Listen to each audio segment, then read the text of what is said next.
Berlatar belakang di Amerika tahun 1930-an, film ini menggambarkan bagaimana situasi yang dialami masyarakat kulit hitam.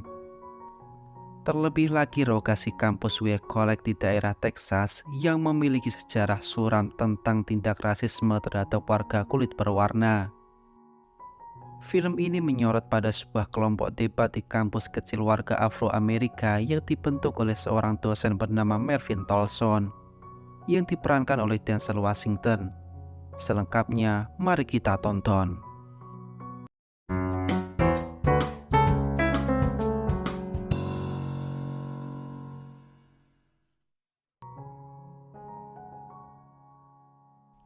Film dibuka dengan sekumpulan orang kulit hitam yang menyanyikan lagu gospel di sebuah tempat hiburan.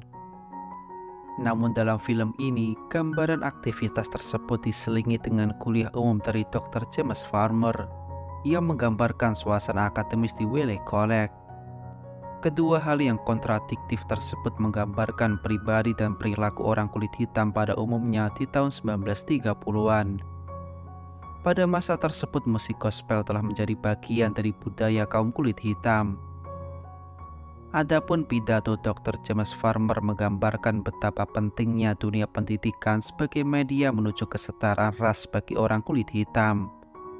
Terlihat seorang remaja bernama Henry tengah memadu kasih dengan selingkuhannya. Namun hal tersebut kepergok oleh suami si wanita. Perkelahian antar keduanya cukup menegangkan karena suami si wanita menggunakan senjata tajam. Hingga saat Henry berhasil melumpuhkannya, tindakannya dihentikan oleh seorang pria parubaya bernama Tolson. Kemudian kita diperlihatkan seorang wanita bernama Samantha yang baru saja tiba untuk kuliah di Weir College. Para Samantha ternyata mampu membuat Farmer Junior tertarik sekalipun ia lebih muda dari Samantha.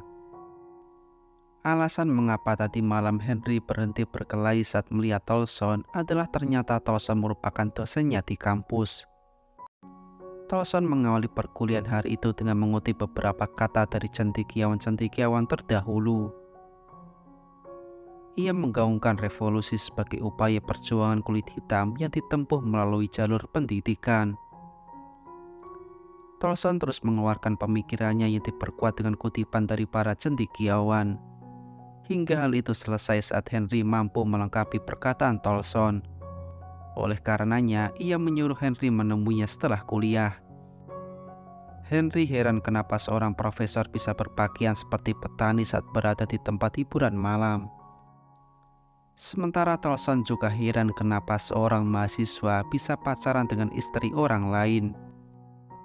Kemudian Tolson menyuruh Henry untuk datang ke rumahnya guna mengikuti seleksi tim debat kampus. Di usianya yang baru-baru ber-14 tahun, James Junior merupakan pribadi yang cerdas namun kurang percaya diri. Ia juga digambarkan sebagai seorang remaja yang berada dalam masa puber. Hal ini terkait dengan ketertarikannya terhadap Samantha. Tolson mulai menggambar sebuah tanda berdiri yang ia namai pijakan menegangkan. Apes, saat ada mahasiswa yang bertanya terkait skema debat, ia malah dijadikan peserta pertama. Tema pada malam ini adalah penyelesaian. Dengan studi kasus pekerja anak di bawah umur harusnya diatur oleh pemerintah federal. Tolson mempersilahkan Barker untuk menjadi lawan debat. Pendapat mulai dikemukakan dengan sebuah kutipan terkait kasus tersebut. Namun di tengah jalan ia lupa tentang kutipan selanjutnya. Hingga hal tersebut disambung Tolson dan menyuruhnya duduk karena sudah gagal. Seleksi terus berlanjut hingga kini giliran Samantha. Tolson ingin Samantha membantahnya terkait statementnya yang berbunyi kesejahteraan adalah alasan mengapa para pria kuat bekerja untuk bertahan hidup dan itu akan memperlemah masyarakat miskin. Samantha mengatakan beberapa pendapatnya terkait hal itu. Namun terlihat Tolson kurang puas dengan jawabannya dan menyuruhnya untuk duduk. Kini tiba giliran Henry untuk maju. Tolson menyuruh Henry untuk menyebutkan beberapa kutipan sastra dunia. Pertama, ia mengatakan segala sesuatu yang indah hanyut menjauh seperti air. Di tengah hal itu, James Junior mencari kesempatan untuk mendekati Samantha. Tolson yang mendengar hal itu menyuruhnya berdiri dan memberikan tebakan. Dengan kecerdasannya, jawaban James Junior membuat Tolson puas. Selesai seleksi, James Junior masih terus mendekati Samantha. Bahkan ia merasa senang tatkala Samantha memuji ayah James karena menguasai 7 bahasa. Terlihat Henry juga mendekati Samantha untuk memuji performnya tadi.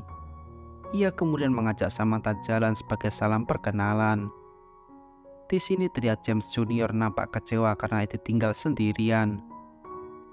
Pagi harinya, Tolson mengumumkan siapa yang lolos menjadi tim debat. Yang pertama Barger, Henry, Samantha, dan yang terakhir James Junior. Pantas jika James Junior terpilih, melihat kecerdasannya yang menurun dari ayahnya. Hamilton Burgess and Henry. So take your eye off the ball, son. Yes, sir. To get to it. Yes, sir. Saat mobil keluarga James tengah menyusuri area ladang, tak sengaja seekor babi tertabrak hingga mati. Pemilik babi yang merupakan warga berkulit putih memanggil Profesor James dengan sebutan Nak. Dalam kejadian itu, pemilik babi menuntut ganti rugi sebesar $25. Harga yang sangat fantastis untuk babi saat itu. Namun demi keselamatan keluarganya, akhirnya Profesor James bersedia membayar ganti rugi dengan cek sebesar $17,5.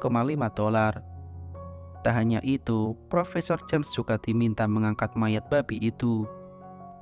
Kejadian ini menggambarkan tindak ketidaksetaraan rasial yang dialami oleh warga kulit hitam. Terlihat Tolson mulai melatih tim debatnya.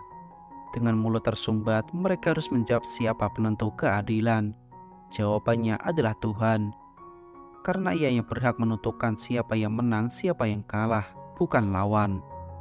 Dalam film ini, upaya perjuangan kulit hitam ditempuh melalui jalur pendidikan. Sebagai sebuah universitas dari kalangan kulit hitam, Wiley College berusaha membuktikan kapabilitas ilmiah orang kulit hitam dengan mengikuti perlombaan debat. Saat acara dansa kampus, James Junior hanya bisa meratapi ketidakberdayaannya saat melihat Samantha begitu akrab dengan Henry. Bahkan ia sampai membayangkan Samantha tengah menari dengannya.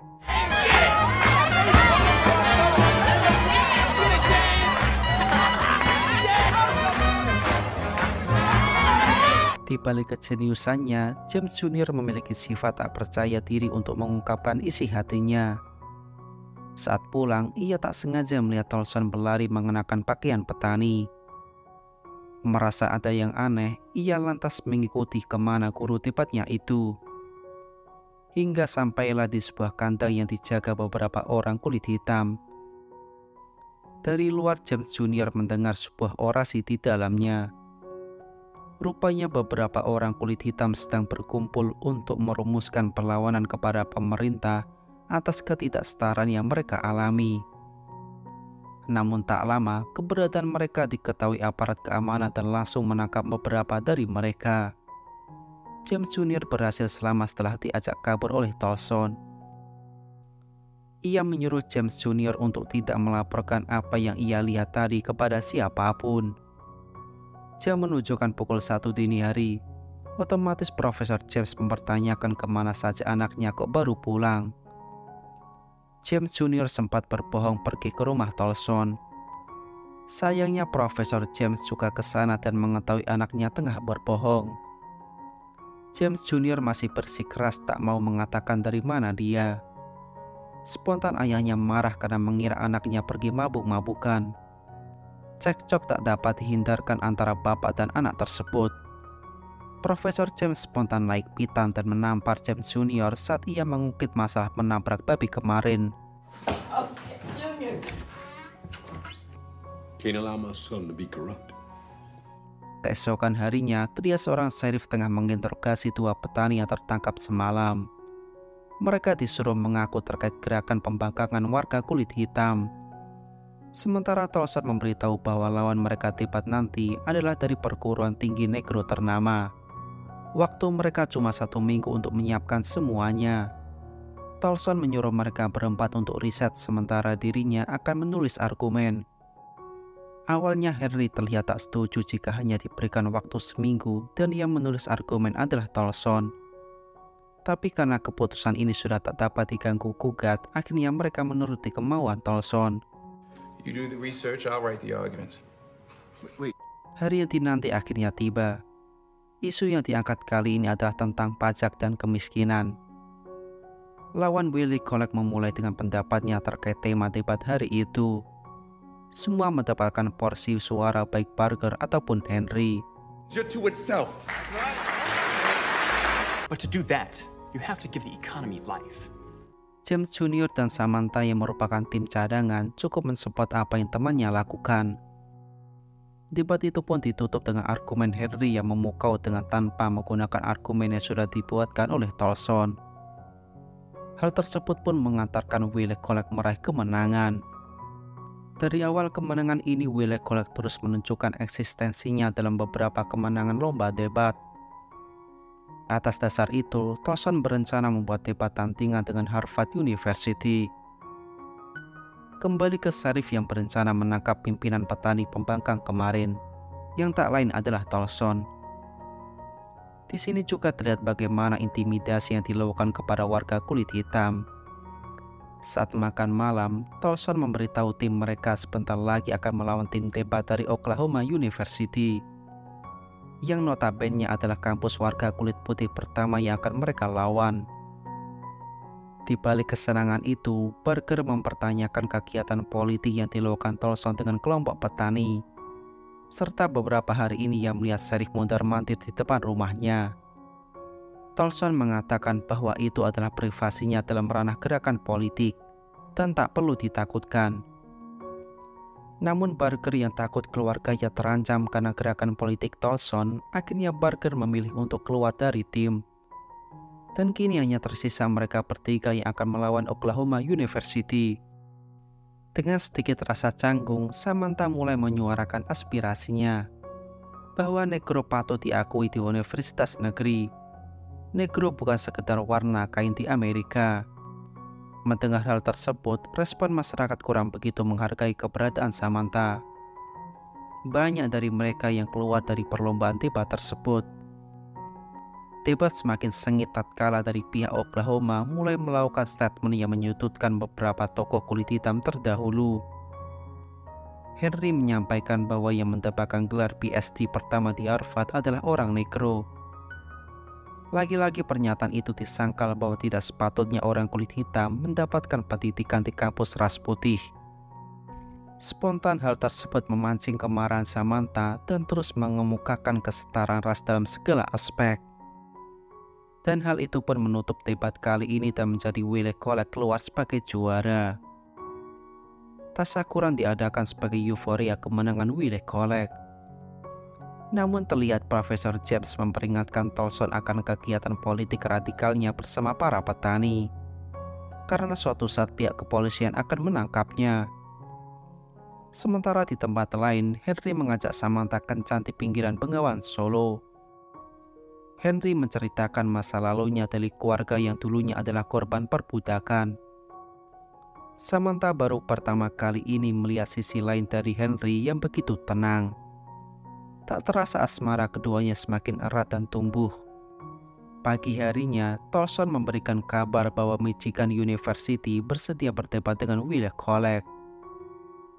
Mendengar hal itu, James Jr. nyeletuk menanyakan kapan ia diberi waktu untuk naik panggung.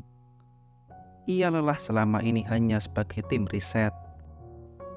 Kemarahan James Jr. sebenarnya tersulut saat ia merasa cemburu karena hubungan Henry dan Samantha semakin erat. Bahkan ia terus terang menyatakan kepada Samantha bahwa ia ingin lebih dari sekedar teman. Di saat itulah beberapa pihak keamanan datang untuk menangkap Tolson dan membawanya ke kantor sheriff. Profesor James dan beberapa tokoh kulit hitam datang untuk bertemu Tolson. Awalnya keberadaan mereka dianggap remeh oleh sang sheriff. Tanpa disadari, di luar demonstrasi para petani kulit hitam telah membeludak. Profesor James menekankan kepada sheriff untuk segera melepaskan Tolson. Karena jika tidak, pembantaian massal akan terjadi di kota itu. Tentunya hal tersebut akan mencoreng nama besar sheriff selaku kepala keamanan kota. Profesor James juga tahu tindak kekerasan yang dilakukan Sheriff beberapa waktu lalu kepada warga kulit hitam. Ia semakin tersudut dan akhirnya membebaskan Tolson. James Junior begitu bangga melihat keberanian ayahnya yang menegakkan keadilan. Ia bahkan mendekati petani babi waktu lalu dan mengatakan tak ada babi seharga $25. Akibat kasus yang menimpanya kemarin, beberapa agenda debat dibatalkan sepi oleh lawan Will Collect. Tolson sudah masuk daftar hitam dan otomatis tak bisa pergi menemani timnya debat. Karena sudah kepalang basah, Tolson menginginkan grupnya untuk debat melawan kampus ternama yaitu Harvard University. Henry pesimis apa sekelas Harvard akan melirik mereka yang notabene kampus swasta tua dan kecil di kota Texas. Tolson mengatakan bahwa kampus Howard yang merupakan perguruan tinggi negro siap untuk bertanding dengan mereka. Jika Will Collect menang, itu artinya mereka telah berhasil mengalahkan dua kampus negeri negro. Dan Harvard pastinya akan melirik eksistensi Will Collect. Saat sedang perjalanan di kota Howard, mereka mendapati kejadian di luar nulur dan tak habis fikri. Di depan mereka terlihat adegan pembantaian terhadap seorang warga kulit hitam dengan dibakar oleh sekelompok warga kulit putih. Peristiwa ini menggambarkan bagaimana sikap orang kulit putih terhadap warga kulit hitam di Texas pada tahun 1930-an di Amerika. Orang kulit hitam seringkali diperlakukan secara tidak manusiawi, tidak semata dikucilkan secara hukum dan budaya, namun orang kulit hitam seringkali terancam nyawanya. Dengan maraknya aksi pembantaian terhadap orang kulit hitam di kota Texas. Sesampainya di penginapan, Henry yang kesal akan peristiwa tadi pergi untuk minum guna melampiaskan amarahnya. Naas, saat terbangun Samantha melihat bahwa Henry ternyata adalah seorang playboy. Sakit hati pasti ia rasakan setelah semua yang terjadi di antara mereka berdua. Dalam keadaan mabuk, Henry dibawa James Junior untuk masuk ke kamar. Paginya, saat mereka akan berangkat, rupanya Samantha mengundurkan diri dari tim. Tolson mengatakan ini waktu bagi James Junior untuk tampil. Tolson mempunyai alasan mengapa selama ini James Junior hanya sebagai tim riset. Di balik kecerdasannya, ia masih belum bisa mengatasi rasa kurang percaya dirinya itu. Dan benar, dalam debat James Junior tak mampu bicara di depan umum dan mengantarkan pada kekalahan tim. Sesampainya di rumah, Tolson diberi sebuah surat istrinya, yang ternyata itu dari Harvard. Rupanya Harvard menyetujui untuk melakukan debat terbuka dengan Will Collect. Terlebih hal itu karena Henry setiap hari mengirimkan surat ke Harvard agar bersedia berdebat dengan mereka. Sebuah kabar gembira yang membuatnya tak berhenti bersyukur. Tolson pun pergi ke rumah Henry untuk mengucapkan terima kasih atas inisiatifnya menulis surat. Paginya, saat Tolson memberikan materi kepada Henry dan James Junior, tiba-tiba Samantha muncul dan ingin bergabung kembali. Perhiasan Henry mengajaknya berbicara, sebuah tamparan syahdu mendarat di pipinya. James Junior benar-benar merasa puas melihat hal tersebut. Hari bersejarah bagi Will Collect akhirnya tiba. Dengan iring-iringan grup dangdut kampus, James Junior diantar oleh orang tuanya. Setelah semua berkumpul, Tolson memberitahu bahwa ia tak bisa ikut ke Harvard. Hal ini karena ia telah dicekal Sheriff untuk keluar dari kota. Tiada harapan paling besar baginya selain melihat ketiga anak didiknya bisa menjuarai lomba tersebut.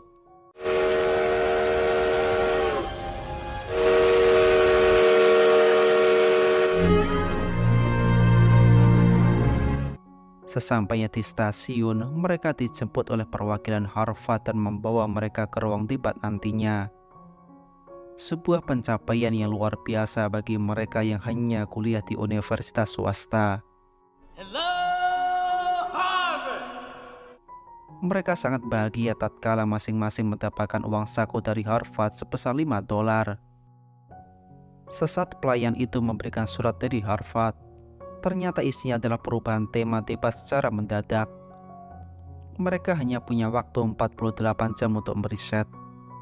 Dari sambungan telepon, Tolson membimbing mereka bertiga. Saat mereka kesulitan mencari arti dari kata satyagraha, tiba-tiba pelayan berkulit hitam itu mengatakan kebenaran dan keadilan.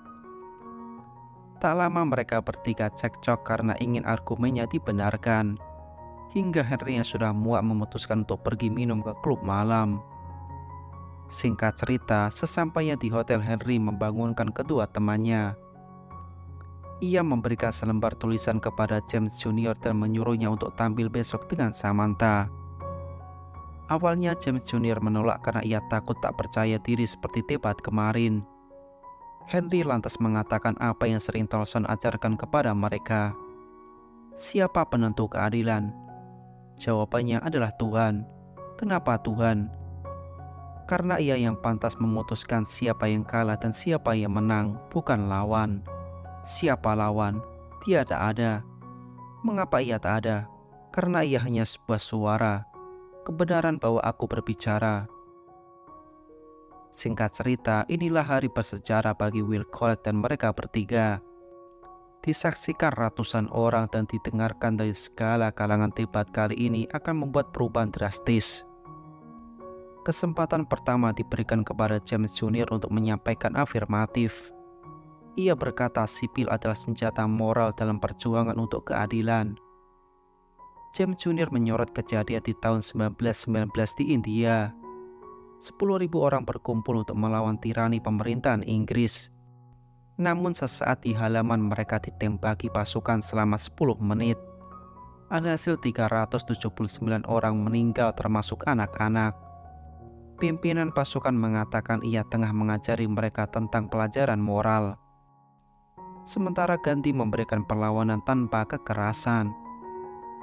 Hingga saat ia ditahan tentara Inggris, kemudian ia dibebaskan. Dia menyebutnya kemenangan moral. Dari pihak Harvard mengatakan bahwa berjuang untuk negara dengan kekerasan dapat menjadi sangat moral. Dan bukankah kekerasan adalah topeng yang sipil pakai untuk menyembunyikan wajah yang benar? Samantha maju untuk menggaungkan konsep Gandhi bahwa orang harus selalu bertindak dengan cinta dan hormat pada satu lawan. Di tengah debat yang semakin sengit, seseorang muncul dari tempat sepi. Dan ternyata itu adalah Tolson yang berupaya melihat ketika anak didiknya menggapai pimpinnya. Kini giliran James Jr. yang maju. Sejenak Rowan menjadi hening karena ia belum mengucapkan sepatah kata pun. Barulah ia mengatakan bahwa di Texas mayoritas adalah warga negro. Ia menceritakan kejadian saat ia melihat warga negro dibakar hidup-hidup oleh warga kulit putih. Dengan mobil butut mereka mencoba menjauh dari kerumunan massa. Sorot mata ketakutan terlihat jelas satu sama lain. James Jr. berpikir apa ini kejahatan seorang negro yang harus dihukum tanpa proses pengadilan. Apakah ia seorang pencuri, pembunuh, atau hanya seorang negro? Ia mempertanyakan keadilan seperti apa ini. Baginya tak peduli apa yang dilakukan. Masa adalah kriminal. James Jr. mengutip sebuah kata yang berbunyi, sebuah hukum yang tak adil adalah hukum sama sekali. Closing dari James Jr. ini mampu menyeret banyak orang atas keberaniannya speak up terkait diskriminasi yang diterima oleh warga negro. Kini tibalah saatnya pengumuman pemenang ajang bergengsi tersebut. Di tengah khusyuknya doa, nama Will Collett keluar sebagai pemenang. Wiley College. Riuh tepukan membanjiri kebahagiaan mereka bertiga. Semua merayakannya termasuk Tolson yang melihat mimpinya telah diwujudkan oleh anak didiknya. Setelah semua selesai, ia pun pergi tanpa memberikan selamat kepada mereka. Dan film pun berakhir.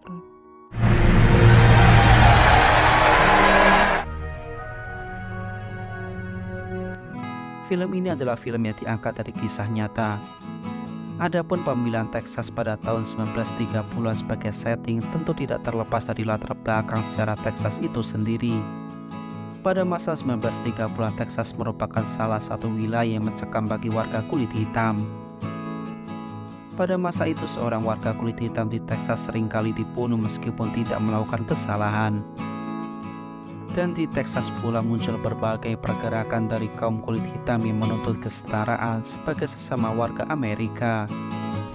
Puncak cerita mengalahkan tim debat Harvard University hanyalah sebuah gambaran tentang tingginya pencapaian tim ini di era kelam 1930-an.